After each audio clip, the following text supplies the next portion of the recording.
what to write about. Trying to figure out what it's all about. Existentialist.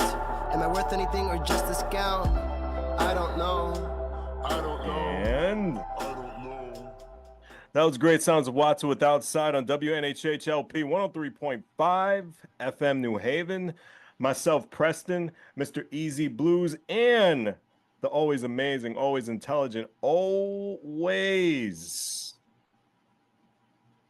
the professor. That's it. He's the professor. He's the professor. He's the hardworking man. Does what he has to do. This is another edition of Three Nerds Venting, Volume 6. Keep it going. Three guys who love pop culture. Three guys who just want to rant. And we don't want to keep these things bottled up inside. This is our therapy. This is our nerd therapy we had to share with our audience here on the New Haven Independent. The first topic we want to just talk about, let's just get into it, is celebrating the bad. Celebrating some of the worst stuff that we've seen that was made throughout film, TV, or whatever that may be. This is a hard one for me because there's a lot of bad movies that I like, that I generally like, that generally just make me laugh. And if I see it, I'll watch it again just because you know what to expect. You're going in there with no expectations and you know what's going to be bad.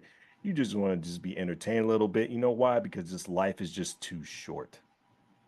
Yeah. Yep. No, definitely. I think we can all agree with that. Oh, yeah. Like one of the worst movies I've ever seen is The Other Guys, but it's still one of the best movies I've ever seen because I laugh ridiculous. See, I like The Other Guys. I didn't think it was bad. Right. No, I didn't think it was bad at all. I thought it was absolutely atrocious, but it's so good at being bad. Yeah. It was amazing. You know, Gator needs his gat. Like, I love that, but you know, is the movie ever going to win an award for best director? No, and it's not supposed to, because there's supposed to be some stuff out there that's just dumb, and it should be funny, and we should be able to laugh at those different type of things, you know. And anytime that Mark Wahlberg shoots Derek Jeter, it's got to be a fun day. Okay. So is that safe to say that's your pick? Is The Other Guys? Yeah, I'm going to say it's The Other Guys now. Plus, I thought it was a really good way to transition in. I had a couple of good Other Guy jokes in there. I just want to talk about Gator. All right, a joke that you can say on the radio, which I get. But originally, what was your pick for the worst thing you've ever seen? But you still enjoy. Honestly, and I'm probably going to get a lot of hate for this, just because it's so super campy, and it's one of my favorite movies of all time. I mean, I have the tank top. But Big Trouble in Little Chinatown is one of the worst movies ever, but it's so good. It's amazing, but it's hot garbage. Like, we know it's hot garbage. You know what I'm saying? But I love it. I love that movie so much. Like, I watch the DVD every summer. Me and my kids, we didn't get the chance to do our Kung Fu marathon, and that one's on the list. And oh my God, I love that movie so much. And it is campy and it is awful, but I love it so much. The action scenes are over the top. Oh, wow. That's it. Yes. The action scenes are over the top, but that's dope. That is one of those movies. Oh. Yeah. Yeah. So that was my original pick. The Other Guys, like I said, just had a couple of really good jokes I could throw in there. But Big Trouble in Little Chinatown, it forever changed how I thought about movies, how I thought about action heroes. I mean, it's such a good, absolutely horrible movie. Absolutely. Agreed. You know, the effects are atrocious. You know what I mean? But you still want to believe it. You still want to, that dude was definitely not Raiden. Sure, it definitely was not Raiden at all. But that's what made Raiden. I'm telling you, that's what made Raiden. For me. Yeah. Okay. For me, and it's hard. It's hard because it's a toss up with two movies. You didn't say the two. It's fine. All right. You didn't say the two. So we're going back a little bit. Okay, let's go back. Beastmaster with Mark Singer. Oh, you see. Oh my God, it was awful. Horrible. But it was such a great premise. Like, and I really, it was one of those movies. It was like, all right, I just want to get to the end where he saves the day because I'm done. This is like, come on. This is really come on, the Weasels, come on. And I love the Weasels. How many It was people one of got those ferrets movies. because of that The movie? ferrets. Yeah, ferret. Yep. That's why I wanted a ferret because of that movie. But yeah, it was the acting was awful. The bad guy was everything about that movie was awful. Oh, yeah. That one and the Dolph Lundgren He-Man. Okay. Okay. Now I'm gonna tell you a little something about that one. That one. Go ahead. That one and the Dolph Lundgren Punisher. All right. Yeah, they so kind of fall hand in hand. Right. So my thing with them, they were terrible. They were campy. They were. My thing with them was, I was so excited because it was like few and far between. I was so excited to see a superhero or some type of thing from my childhood on the big screen. Yeah. That I took it. I was like, all right. He didn't look like He-Man. His outfit didn't look like nothing was He-Man, right? Yeah. But even Frank Langella as Skeletor, I was like, come on, that's not right. But you accepted it because you were happy to see it on the screen. Of course. Yeah. Can I watch it now? No. No. Because I'll look at it and I'll be like, son, what was wrong with you? Like, really? But there is something about back in that time, seeing the stuff that you loved on, in cartoons being translated into a movie on the big screen. Yeah. I didn't care how terrible it was. Right. I was going to go see it because let me tell you something. If He-Man had been successful in my head back then, if He-Man had been really successful, that means that we would have had a shot at seeing a Thundercats or a Silverhawks. Yes. You know what I mean? That's or true. something like that on the big screen. And that's what I wanted. I was like, please work. Please work because I know what comes after that. Right. So, yeah, those are mine. Okay. It's so interesting that you mentioned like going from the small screen to the big screen because there is something that literally is the biggest flaming pile of garbage in the history of the world. It's so bad, it's actually a punishment in my house. If the kids act up, they have to watch the Star Wars Christmas I knew you were special. going to say that. What is it? The Star Wars Christmas special. Oh yeah, that. Oh, it's bad. It's bad. Oh, it's bad. It's a punishment in my house. Bad. No joke. It's a punishment in my house. And I banned that from my house because I banned it. My son happened upon it on YouTube. I was like, "Don't you dare play that! Don't even think about it. We have to watch it. No, we don't. It's Star Wars. Nope. Don't even think about turning that on.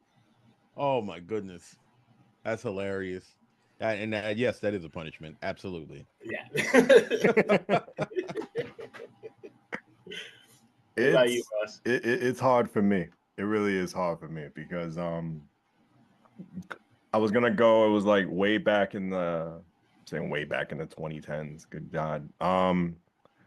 They redid the Wolfman movie with Benicio del Toro, and I was really looking forward to that because I love the Universal monsters, and it was so poorly undone. Like this, it's one of those movies where the CGI was really good and it captured just the look of it well, but when it came to the storytelling and like nothing was structured at all.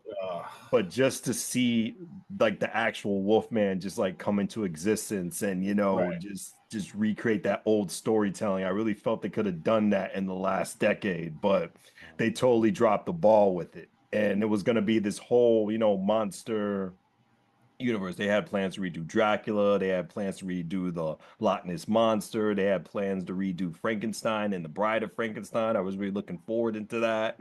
And with that movie being unsuccessful, the whole ball just dropped because me just like watching those old school movies, like those old black and white movies that I used to saw as a little kid. It was just I was really anticipated to see that. And it was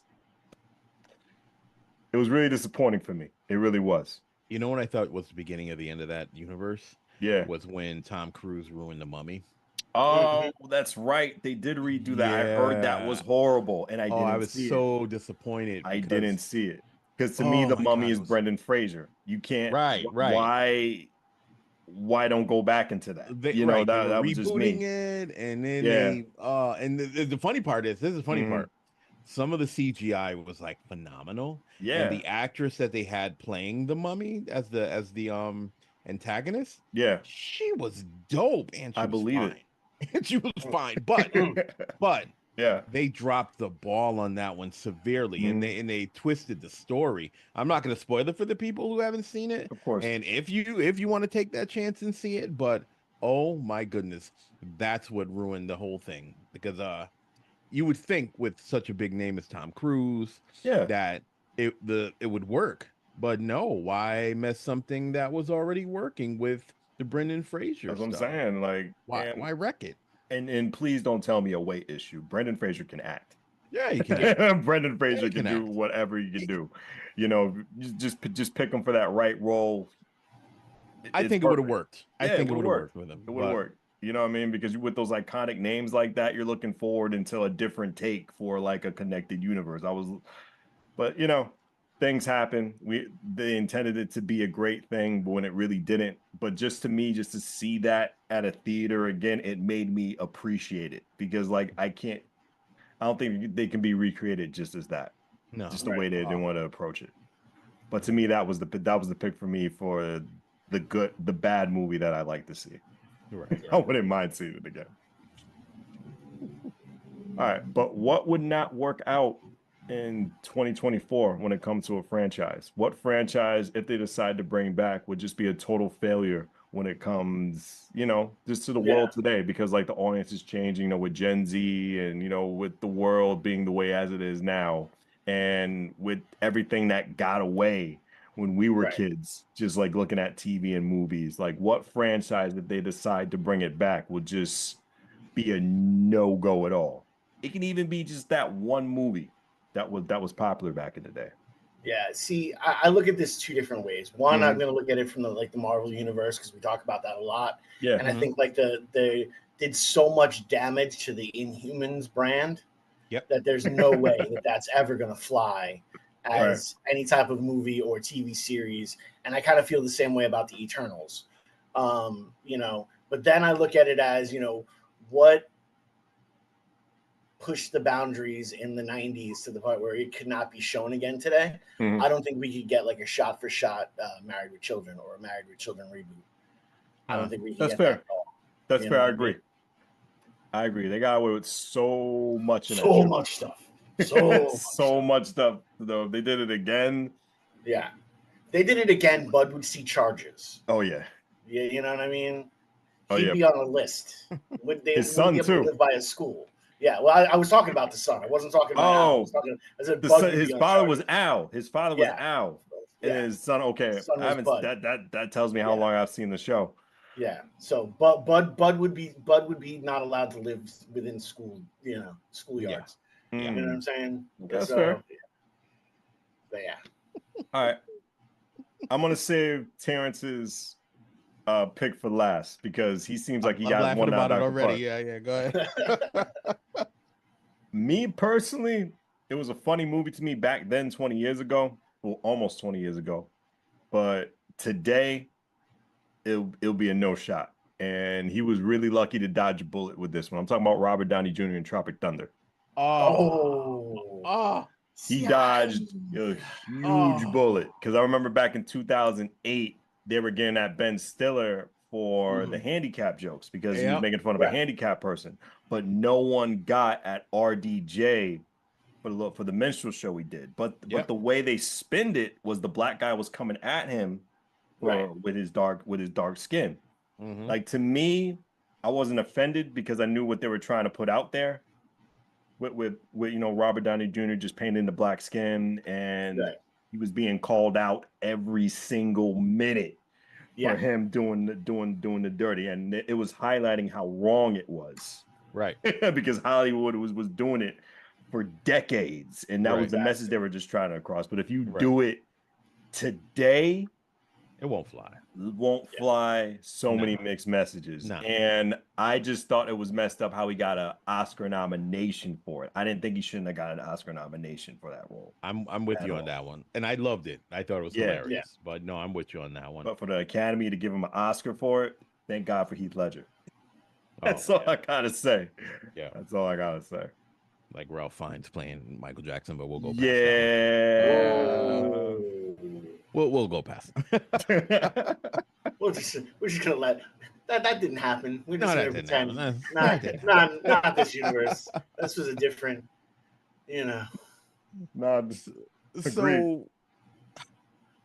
So my pick, and we know this one is definitely never ever gonna fly, but the brilliance of it,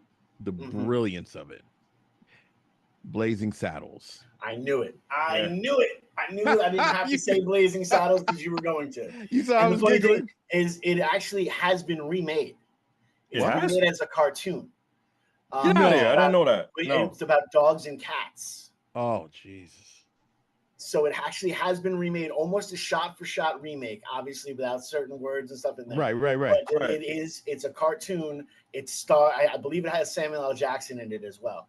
Oh, that's crazy. Say no more. I have to see that. That's I will. You want to some? I'm gonna do some research. Yeah, I'm gonna look on the Google to see what that's called. So for me, and I mean, we know for the obvious reasons why that one wouldn't fly in 2025. However, the brilliance of Mel Brooks, the brilliance. Oh yeah, ahead of his time. And way ahead of its time. I mean, yes, some of the content, but realistically, it was just making, and again, if you think about the concept of it, it was really just making fun of Hollywood as a whole, with all the jokes and all the, right? And the brilliance of it was our hero. Back then, our hero was this black man, this brilliant black man whose best friend was Gene Wilder, who was amazing as the Waco kid, but saving the day of these people that didn't like him, that just were totally racist towards him, and still doing it to save them despite all of that. And it was just the premise itself was just brilliant. And again, putting aside the comedy, putting aside the racist, jabs, putting all that aside. The writing, the flow of the movie, everything worked. The acting in it, everything just worked. Madeline Kahn was brilliant. Like every actor that was in it did a phenomenal job. You hated the ones that you were supposed to hate. You loved the ones you were supposed to love. Exactly. You were confused with certain characters because you hated them at first and then you loved them. It was one of those movies that was just done so well.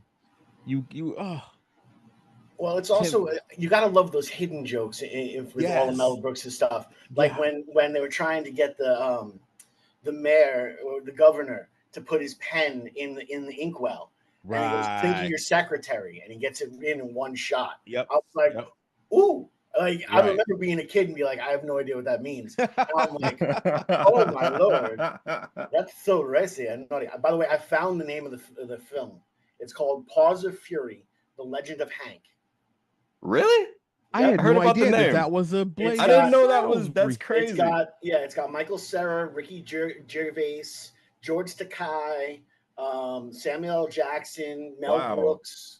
I did not know I didn't know that either. Because I've heard of it. I've heard of it. That's wild. Wow. Okay. Yeah. Interesting. Okay. But that one's my pick. I know it would never fly, but it was brilliant. I thought it was really, really well done. Like I'll watch it anytime. I love that movie. Yeah. I have an honorable mention. Okay. And it's something that all three of us loved and probably still love today. But I think if they debuted it today with the same amount of skits and jokes, it wouldn't work out. And I have to say Chappelle Show. I gotta say Chappelle Show. With the original stuff. Right. Not today. Today. We're not talking about, retouched or like all the original content today put out in 2024. Like people are just finding out the Rick James stuff today. People are just finding out the Prince stuff today. Everything today. Oh, you're right. Brand new. Right. I wouldn't think it'll work out. Oh, you're right. I think as a genius as Dave Chappelle is in comedy, dude, just the player haters ball. Like, yeah. Holy, yeah. People, right. It'll be 50-50 with the butthurt comments and the way how people view entertainment today, and you know. No, you're right. Okay. It was a different time, you know. It was just before that social media. Yeah, it was just before it, you know. But today it wouldn't work out. No, yeah. Well, today it also wouldn't work out because Chappelle's also, you know, going into avenues that he's starting to punch down instead of always punching up, which that was, you know, he's unapologetic. So, he's really unapologetic, and I'm not knocking him. I'm not knocking his work at all. I think he's a genius of what he does, but just the amount of skits and everything that we saw from the 20 years back. Oh yeah. Are you kidding me? The clan leader. Oh God! Oh gee! Oh, it wouldn't work out. It wouldn't work out. No, today in 2024, it wouldn't work out. Dude, that barely worked out. That's a one and done. Got released. Yeah, that's true. People were getting mad. People were like, People were getting mad. You know, but it you know, it skirted that thing of like, you know, and being the way that I look, I was sitting there going, "Can I laugh at this? Yeah, like, is this okay for me to laugh at? Like, is this funny? Like, I know it's funny and I know it's good, but like, I kind of feel guilty that I'm laughing at this." Bro, I was uncomfortable watching that one. I was like, "Oh my goodness!" You want to know actually one of the craziest thing? Do you guys remember the remake of Longest Yard? Yes. I almost walked out of the theater. Really? Yeah, when Stone Cold hits the hard R. Yeah. When he hits the hard R. Dude, I got up. I was so uncomfortable. I was like, I gotta go. I can't do. He said it too well. You know what I mean? Like too well. And the funny thing is, he's not that guy at all. And he played it so well. It was just like with Leo. I was kind of hurt. Yeah, it was just like with Leo and Django Unchained, where like they had to. So many people had to talk to him about his character because like he felt so uneasy with it. And then I think he had a long, 2-day conversation with Samuel L. and Jamie Foxx. Right. He was doing that character. And then the next day it was the character change. It's crazy because I remember you guys, you know, Stars of Beyond, right? Yeah. So they actually have a music video where they started to do like a shot for shot thing for a lot of the hate crimes that were happening. Okay. And they actually asked me to be in the video. And it took a lot, like to get to the point, and then like how gross I felt afterwards. Like I needed like a full spiritual cleansing and, you know, a whole bunch of spinach just to, you know, get to the next scene. You know, so I can only imagine like what either one of them had to go through, especially people who, you know, who both live on the other side of that, you know, what they had to go through to do that. And thank goodness they had the proper channels to be like, hey guys, you know, this is what I have to go through, you know. And I guess if you're going to have to say it and you're going to say it for a movie, Samuel L. Jackson is definitely the one you want to clear it with. Yeah, you know what I'm saying? Samuel L. was like, you could say it just for this movie. Then you say it just for this movie. Yeah, because he's like, it's just a Tuesday. That's what he was trying to tell him. It's just a Tuesday. We're getting paid. It's just a Tuesday. You know, we know you're not that guy. And I got a couple honorable mentions as we're really getting deep into this topic right now. I gotta say some of these old school, late 90s, early 2000s Adam Sandler movies that were put out. Like I'm thinking about Little Nicky. I'm thinking about Don't Mess with Little Nicky wasn't really that good. Like let's be honest with you. Like you know what I'm saying? That could be what the other time would You know, it was the C-rated of all the Adam Sandler things. He mentioned like one of the worst Adam Sandler films ever. You know, Little Nicky can't be remade. It's because no one would be interested because it was horrible. It was a bad concept. It was badly delivered. It was funny. But that's a bad movie I like. We go bad movies I like. That's a bad. I've never really been a fan of his. There was a couple movies where I was like, all right, that's cool, but after that, I kind of Billy feel Madison was my last. Like when it comes to comedies, this is just a opinion of mine. I feel Adam Sandler tries too much to make you laugh when he really doesn't have to.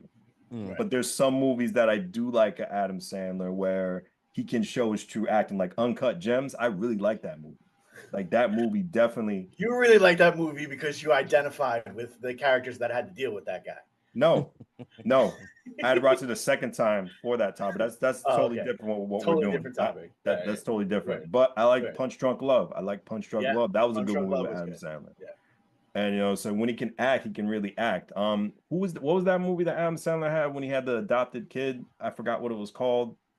Oh, that was a good one. That was one of my favorite movies of his. Big Daddy. Big Daddy. Yeah, Big Daddy. I really love Big Daddy. Big Daddy, right? That showed he had range. He went from comedy to serious and he went back and forth with it. That was pretty cool. 50 First Dates was good too. 50 First Dates was good too. And I that was a movie I was like, all right, I like him. Yeah. So when he's not trying to be overly funny. Yeah, overly the top. Then I can tolerate him. But some of those movies, I'm like, all right. Yeah, but a lot of people will say that about Pacino too. You know, when Pacino's not eating up the entire scene, they can deal with it. I love that though. I love that Pacino though. Like, it's because he's just so good at it. What was that? The Devil's Advocate with him and Devil's Advocate was my favorite. That's one of my favorite, and that's another over the top. That was a good movie. That's one of my That's one of my favorite movies with Keanu. That oh my god, that movie was like he actually sent Keanu back to acting school for that movie. He's like, by the way, you're gonna have to take some acting classes. Wow. Like I love Pacino. De Niro, I feel sometimes goes over. Sometimes, not all the time. De Niro, sometimes I feel goes over the top. But you know, it's De Niro. It's what you expect. I don't know, but like I know we're going a little bit off topic because we love. Well, it's all right. Well, I'll get back on topic real quick to give an honorable mention that I think you'll both agree with me. Go ahead. I also think it's like to hear this. That can't go forward. I don't think it could go forward because in 2024, go ahead. Spawn. I don't know. I'm on the fence about that one. I'm on the fence about that one. I'm on the fence about that one because they're remaking it. Jamie Foxx is going to be that title character. Nah, it's getting remade. That's it. Yep, I heard about that. I'm good on that. I'm never gonna watch it. I have no desire to watch it. I'm good. Yeah, that'll never be something my eyeballs will see. I don't know. Give him Spawn another shot. I'm on the fence about this one. Look, I love Spawn. It's funny that you say that because the original actor Michael Jai White said he will never watch that movie again because what he did originally was completely different from the movie that was distributed. Because he recently said that he never claimed that was a good movie. Yeah, he will never. Yeah, even during the press tour, he said it was never going to be a good movie. Yeah, so at all. And what's not, and also what's not good at all. I didn't say the tag because I was too fun talking to you guys on WNHHLP 103.5 FM New Haven. But as we move on, I think the redoing with Spawn with Jamie Foxx is going to be good. I'm gonna put my stamp on it. I think it's going to be good. I think it's going to be really good. Going to be expensive. I think it's going to be expensive. I think I'm going to pass. And you're going to pass. We got 3 different answers with that one, but that's a good one. That's a good honorable mention. Professor, you got an honorable mention before we move on? No. I'm good on that. Because I was gonna kick the Fast series because I'm tired of the cars and drifting, but we all agree with that. That was a no-brainer, right? We all agree with that. Yo. That's a no-brainer. No more in 2025. No more. No, thank you. Okay, easy. And there's also a movie that can't. The movie that can't be remade. That was also a horrible movie, but also one of the best movies to come out of the '80s of all time. And now I just completely lost. Oh my gosh, what is it? It's in my head. Last Dragon. Keep going. Did you say Last Dragon? Last Dragon. Last Dragon was a horrible movie. I never saw Last Dragon. You hate that movie? I absolutely hate How that do you movie. hate that movie? Oh my gosh. I absolutely hate that movie. My kids love it. I hate that movie. I will never watch that movie. I will never say it was a good movie. Give me the glow. I don't care about the glow. I don't. The only good thing out of that movie was one actor. That one actor. Sure enough. That was it. The last. Okay, I seen it. But I will never. You said show enough. As soon as you said just show enough. But that's the funny thing is it's not true because he actually has one of the most successful actors of all time is from that movie, and it's Ernie Ray Jr. Ernie Reyes, yeah. He's a little kid that was part of his karate school. No, he's cool. Great. He's a great martial artist. Great. I will never watch that movie again. And my kids when my kids were here, they were trying to watch it. I was like, you can go watch that upstairs in your room. Take my tablet. That will not. I will kick a hole in my TV. We will not be watching that on my TV. No, thank you. There's no way they remake that today. Like, good. Don't even try it. Don't even try. Don't even try to make that movie. Don't even. Talk about one-hit wonder movie, Timac. Oh my goodness. Don't. That might have ruined my Sunday. I think. Man. Yo. Oh my goodness. That's amazing. Oh my God. I can't watch a kung fu flick for at least a week now. Oh my goodness. Oh wow. Holy moly. Wow. Thanks, Easy. Thank you. Hold on. It's that serious. It's that serious. Oh, never again. Oh my goodness. This should make you smile then. Oh man. I love that. I love that. Right. There you go. Oh, that should make you smile. All of this is my stage attire. Like I wear tank tops on stage underneath some sort of Hawaiian shirt that's like massively obnoxious. So I was like, let me find these pop culture ones, and I'm just gonna wear them, and it'd be totally obnoxious. It's incredible. Actually, I have the fishbone shirt, the one that I can't say on air. Right. And the first time I wore it out, I actually ran into one of Preston's friends who didn't even know I knew Preston, and she took a picture of me in it, and it says explicit. Yeah. Right. And there I am, big smile on my face, sticking my chest out. Preston's like, "Why do I see you in my stories?" That's dope. Family Matters. Do you think that will work in 2024 remade? I don't think so. It shouldn't have worked back then. Urkel, let me tell you something about Urkel. Urkel was supposed to be a one shot in that. It was supposed to be a one shot, one hit wonder. Urkel was supposed to be that one cameo character. Saved that show. Yeah. He saved that show. And they should be thanking him for that. He saved it so much. They lost the youngest character. The youngest character just disappeared. And nobody cared because there was Urkel. Well, saved I know where show. she reappeared in her career. And that we cannot say on radio. We'll talk about that. Cannot. I didn't know that. We cannot say on radio. Yes, but wow. Like Family Matters will not work out because it was gonna get canceled. Because originally it was gonna be like a family tie show. Yeah, it was based around the main guy from Die Hard. No, not the main guy, but the character from Die Hard. I think it was Reginald Devon. I think that's his name. Yeah. And Urkel was that cameo character. He was so popular. They brought him on again and again. And then the second season, then after that, second half of the second season, full time, baby. Yeah. So here's the thing. Mm-hmm. Reginald VelJohnson is a great actor, right? Mm-hmm. Phenomenal actor.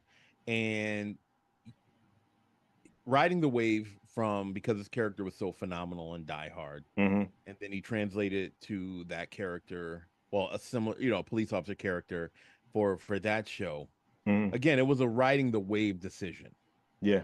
I honestly, again, in my opinion, I honestly don't think that the cast without Urkel would have been strong enough to carry that show. No, definitely not.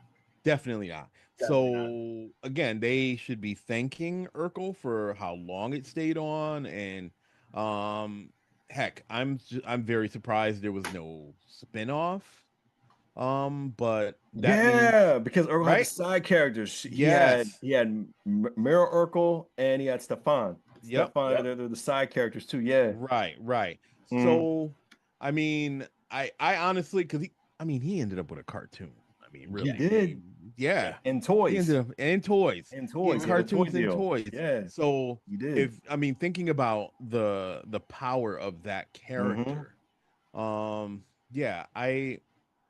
that show would have definitely not lasted. I think the pilot and then maybe a couple of episodes, it would have been a downer because again, there was not enough. That one character couldn't carry it long enough. Reginald Villeneuve, he couldn't have carried it. It wasn't even he was only supposed to be a supporting actor in it. It was supposed to be following around Harriet, his wife. Yeah, because really? Because that show was a spin-off show. Wow. From Bosom Buddies. Then Harriet got dropped when it went from ABC to CBS because oh wow. I didn't know that part. I didn't know that part. Okay. Harriet got dropped. They got a new Harriet. Okay. So yeah, because just like how Fresh Prince had the different Aunt Viv, if they have fan members. Okay. That's crazy. That's a good. You actually cared about the Aunt Viv thing. No one really cared about Family Matters. At that point, it was moving and no one cared. It was already dead in the water. Right. They were already making up storylines. Like, we hope this goes through. We hope someone gets it. You know what I mean? Now we're talking about that. I do have a couple of honorable mentions. Okay. And it pains me. It pains you. The two pain me because I loved them as a kid until I became an adult and realized I should have been upset about them a little bit more. Good Times and What's Happening. Oh. Okay, so they remade Good Times, but in a horrible way. Right. On a Netflix, they redid that in a horrible and then they tried to do that. What's Happening now with the adults? That was garbage. That was garbage. But horrible. Right. So, back in those days when it we lived in the inner city, we were living the life of the characters from Good Times. It was like our lives were really parallel to what was going on in that show. And so back then it was like there was nothing that was on that show that was so surprising or even compelling to me that it was just like I'm just watching my life, go on through a TV show. Oh, that's what life is like. My surprise was how popular that the show was becoming with white audiences. Right? And as an adult, as I watched a couple of episodes just for nostalgia's sake, I was really looking at it and I was like, oh my goodness, this is perpetuating a cycle here. This is what they want America to see as the Black struggle. Yep. They want to talk on WNHH LP 103.5 FM New Haven. Go ahead, Professor. Yeah. So I'm looking at it and I'm like, oh my goodness, they're putting it out on Front Street. So this is now the perception that America has as a whole sees us because it's in media. Same thing with What's Happening. It was a little bit of cooning and stuff going around. That was, and again, some of it was just, it was a lot. It was a lot. And again, now as an adult thinking back about that, if it wasn't for the Cosby Show and the Family Matters and shows like that showed a different side of the Black experience, you know what I mean? Yeah, it was a lot because again, we're coming off of the movies, the Blaxploitation movies. We're coming off of that image, of what it's supposed to be the Black experience and Black, Black Holly. That was the experience. Mm. Right. So I see how, certain black actors like a Sidney Poitier, and some of the other, the James Earl Jones, why, and I don't think people looked at it this way, but they were probably struggling. Mm-hmm. You know what I mean? Yeah. Because if you're seeing what the black life is and the black experience through like a Good Times or stuff like that, that was Mm. all you saw. Yeah. Whereas their contemporaries, the Brady Bunch and the Partridge Family, Mm. yay, we're having a great time, and life is great, and oh no, we broke a window, don't break the window. Whereas uh, Right. Michael and JJ were getting brought in the room with the belt. You know what I Yeah. mean? So it was like a totally different experience. And the funny part, like I said, was I was already living that life, so there was like nothing new or revolutionary happening in that show. But again, as an adult, I'm like, that is what that's how the world sees us. Mm-hmm. That's how. So yeah. And no, I want to piggyback off what you just said because everything you said was really great. I just want to just show appreciation because there was a renaissance between the 80s, 90s, and maybe a little bit early 2000s where we got a lot of black sitcoms highlighting different Yes. aspects of black culture. We're talking about Living Single. We're talking Yes. about Girlfriends. Hanging with Mr. Cooper, talking about Girlfriends. Oh my Yep. God, we so much talking about Jamie Foxx show. We're Yes. talking about a lot of stuff that saw black culture in different Martin. lights. It just didn't say the Yes. same thing. Yeah, Hang with Mr. Cooper, Mark Cooper. That's right, Mm-hmm. easy.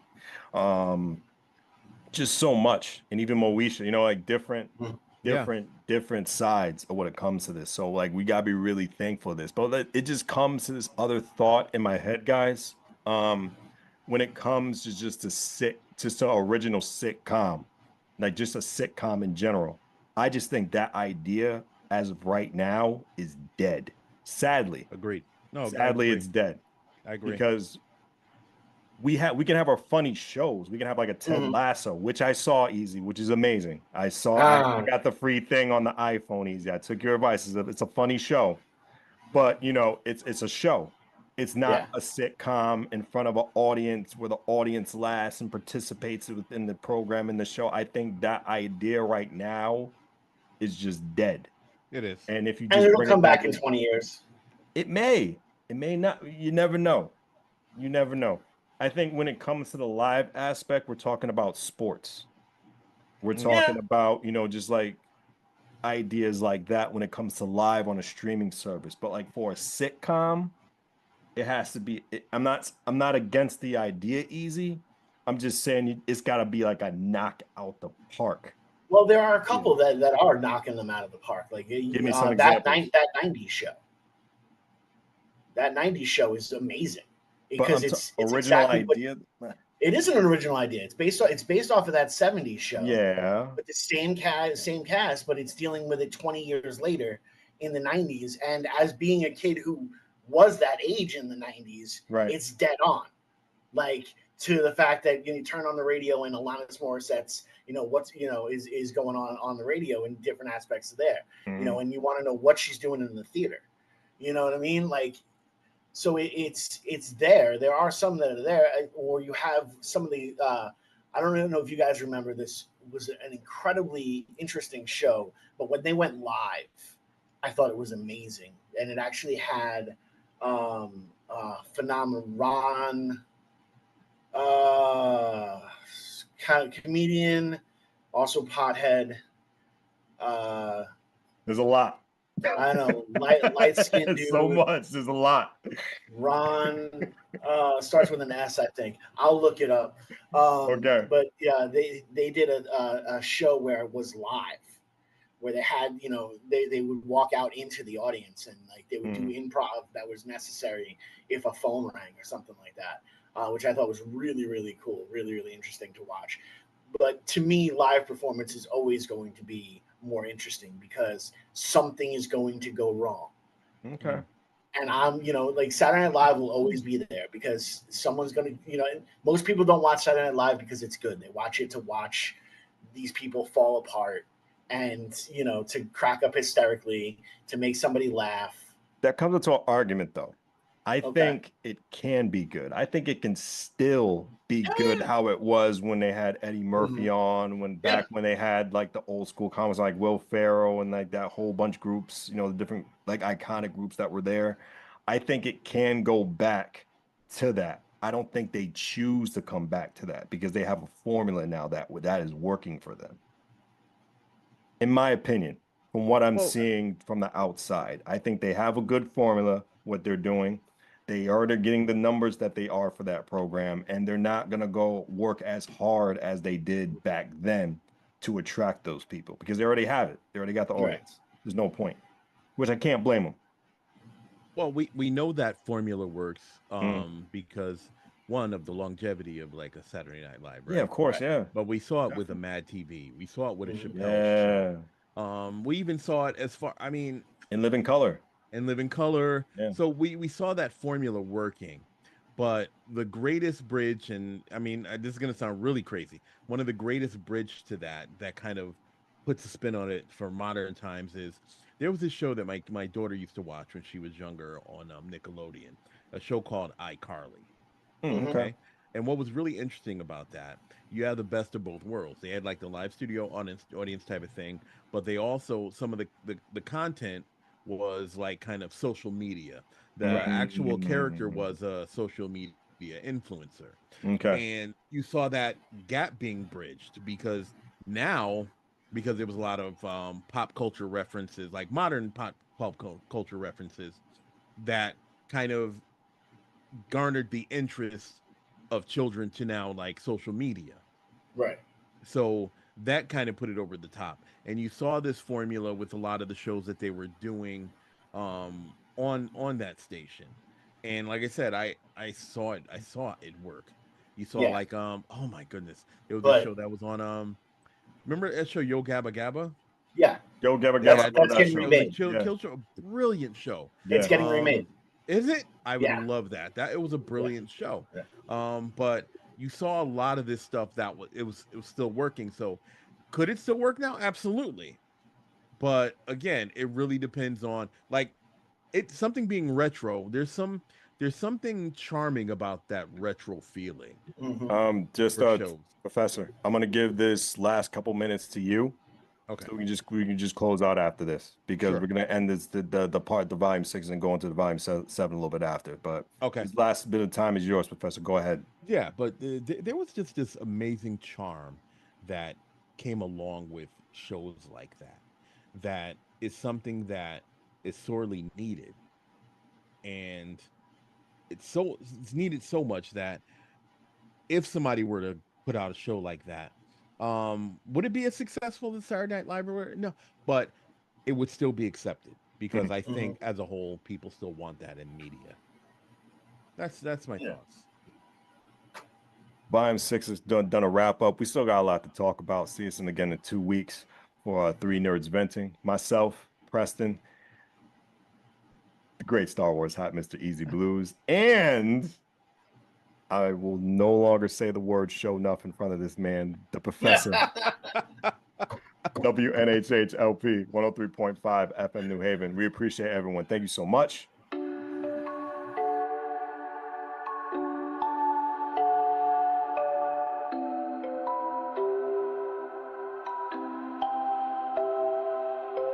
Wondering what to write about, trying to figure out what it's all about. Existentialist, am I worth anything or just a scout? I don't know.